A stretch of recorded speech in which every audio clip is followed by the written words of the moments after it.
आज हम चर्चा करने जा रहे हैं मानसून की, बारिश की, किसानों की, सूखा की और राहत पैकेज की। प्रदेश भर में कम बारिश होने की वजह से छत्तीसगढ़ के 12 ऐसे जिले हैं जिनको सूखा प्रभावित घोषित किया गया है। ऐसे 12 जिले जो सूखा ग्रस्त होने की कगार पर हैं, उन्हें मुआवजा देने के लिए सरकार ने राहत पैकेज भी घोषित किया है। लेकिन छत्तीसगढ़ के जिम्मेदार जनता और जनता के हितों को ताक पर रखकर अपना हित साधने में जुटे हैं। ऐसे में जनता और पूरे प्रदेश का विकास कैसे होगा, विकास का एजेंडा बनाकर, विकास की बात कहकर सत्ता में आने वाली सरकार के सारे पहिए अगर सही तरह से नहीं चलेंगे तो जनता तक उनके द्वारा बनाई जा रही योजनाएं सही तरीके से कैसे पहुंचेगी। हम अभी बात कर रहे हैं छत्तीसगढ़ के वर्तमान राजनीतिक परिदृश्य की। छत्तीसगढ़ के मुखिया भूपेश बघेल के बतौर मुख्यमंत्री 2.5 साल जब से पूरे हुए हैं, 17 जुलाई से आज की तारीख तक की अगर हम बात करें तो तकरीबन 1.5 महीने से ज़्यादा का वक्त हो रहा है। तब से लेकर आज तक में जो अस्थिरता आई है पूरे प्रदेश में, यह अस्थिरता बीते 2.5 सालों के दौरान नहीं थी। कप्तानी की चाह में छत्तीसगढ़ के एक बड़े नेता के द्वारा दिल्ली से रायपुर, रायपुर से दिल्ली का दौरा जो चल रहा है, इसकी वजह से पूरे प्रदेश भर की जनता, प्रदेश में चल रही योजनाओं और इनके क्रियान्वयन में बहुत ज़्यादा असर पड़ रहा है। अब बात किसानों की हो रही है, मुआवजे की हो रही है, खेत की हो रही है और फसल की हो रही है, सूखे की हो रही है और बरसात की हो रही है। तो किसान गांव में रहकर खेतों में धान उगाते हैं। धान में पानी की कमी की वजह से सूखा पड़ने की संभावना है। और सूखा क्यों पड़ रहा है? क्योंकि बारिश नहीं हुई है।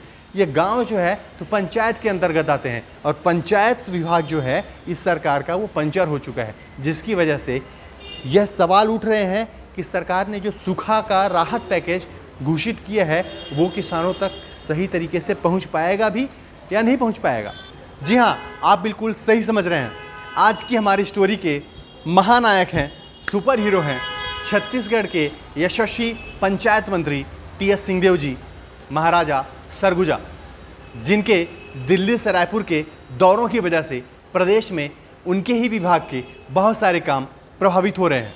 लगभग पिछले 1.5 महीने से राज्य में मची उथल पुथल के नायक बाबा साहब कप्तान बनने के चक्कर में 17 जुलाई के बाद से उनके सभी विभागों का काम छोड़कर दिल्ली के चक्कर काट रहे हैं। चक्कर काट रहे बाबा साहब लगभग 26 दिनों के बाद पिछले दिनों राजधानी वापस लौटे। वापस आते ही अगले ही दिन से विभागों की समीक्षा बैठक करने लगे तो जनता में आस जगी कि ठप पड़ा काम दोबारा फिर से शुरू हो सकता है। लेकिन जनता की ये खुशी ज़्यादा देर तक रह ना सकी। सबने राहत की सांस ली ही थी कि अचानक से फिर से शॉक लग गया। शॉक क्या था? समीक्षा बैठकें चल रही थी, स्वास्थ्य विभाग की समीक्षा बैठक हुई, पंचायत विभाग की समीक्षा बैठक हुई, उनके और जो दूसरे विभाग हैं उनकी समीक्षा बैठक हुई। बताया गया कि पंचायत विभाग की महत्वपूर्ण बैठक चल रही थी कि अभी जो सूखा राहत राशि की घोषणा की गई है वो पूरे इलाकों में कैसे पहुँचे, हर एक किसान तक कैसे पहुँचे। उसी बैठक के बीच में दिल्ली से फ़ोन आया। आला कमान का फ़ोन आने के बाद बाबा साहब ने बैठक को बीच में ही रद्द कर दिया और बिना किसी को कुछ बताए दिल्ली चले गए। बाबा साहब तो दिल्ली चले गए, लेकिन इस दौरान ये जानकारी नहीं थी कि आखिर दिल्ली किस लिए गए, कैसे गए। अभी 2 दिन पहले ही आए थे तो उन्होंने कहा सब कुछ ठीक है, वक्त लगेगा थोड़ा सा, राहुल गांधी आएंगे, राहुल गांधी के आने के बाद नई घोषणाएं होगी, नया कार्यकाल शुरू होगा। लेकिन अचानक से जाने पर सवाल उठने लगे। ऐसे में हमने जानकारी लेनी चाहिए। जानकारी लेने के लिए पुख्ता सूत्रों के पास फ़ोन किए गए, मिलने पहुँचे, लेकिन किसी ने कुछ बताया नहीं।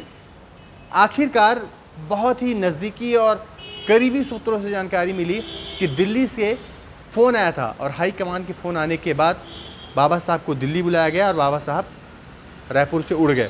लेकिन इन सभी फ़ोन कॉल्स और भाग दौड़ के बीच जो एक सवाल उठ रहा है वह यह है कि जनता का क्या? बाबा तो दिल्ली चल दिए, उनके विभागों के कामों का क्या? प्रदेश में भुखमरी की कगार पर खड़े 12 जिलों की जनता के मुआवजे का क्या? कैसे मिलेगा उन्हें मुआवजा? इसकी किसी को चिंता नहीं। बाबा साहब दिल्ली उड़ गए। पिछले कई हफ्तों से छत्तीसगढ़ में जो दंगल मचा हुआ था उसके शांत होने के बाद मुख्यमंत्री पिछले ही दिनों लौटे थे दिल्ली से पूरे दल बल के साथ, पूरे प्रदेश भर के विधायकों के साथ दिल्ली से छत्तीसगढ़ अपने प्रदेश लौटे थे और आते ही उन्होंने किसानों पर घोषणा कर दी। जिन 12 जिलों के नाम सामने आए कि वहाँ पर सूखा पड़ सकता है, सूखे के कगार पर हैं, वहाँ के किसानों के लिए 9,000 रुपया प्रति एकड़ के हिसाब से मुआवजा की राशि घोषित कर दी। अब किसान गांव में ही रहते हैं तो उन्हें मुआवजा भी गांव में ही मिलेगा। पंचायतों के सहयोग से राजस्व विभाग को यह जानकारी दी जाएगी कि कितने किसानों को कितना मुआवजा मिलेगा, कितनी फसल किस किसान की बर्बाद हुई है, सूखे के प्रभाव में आई है। आखिर पंचायत विभाग की भी तो कोई जिम्मेदारी बनती है, लेकिन इसी विभाग की महत्वपूर्ण बैठक को बीच में ही रद्द कर देना भला कहाँ का न्याय है। हाईकमान का फोन आने पर महाराजा ने जनता के हितों के लिए चल रही बैठक को बीच में ही रद्द कर दिया। तो क्या हाईकमान के बुलावे पर जनता के हितों को ताक पर रखा जा सकता है? क्या हाईकमान का बुलावा जनता के दर्द से बड़ा है? खास तौर पर तब जबकि हाईकमान और कप्तानी दोनों ही जनता की वजह से हो।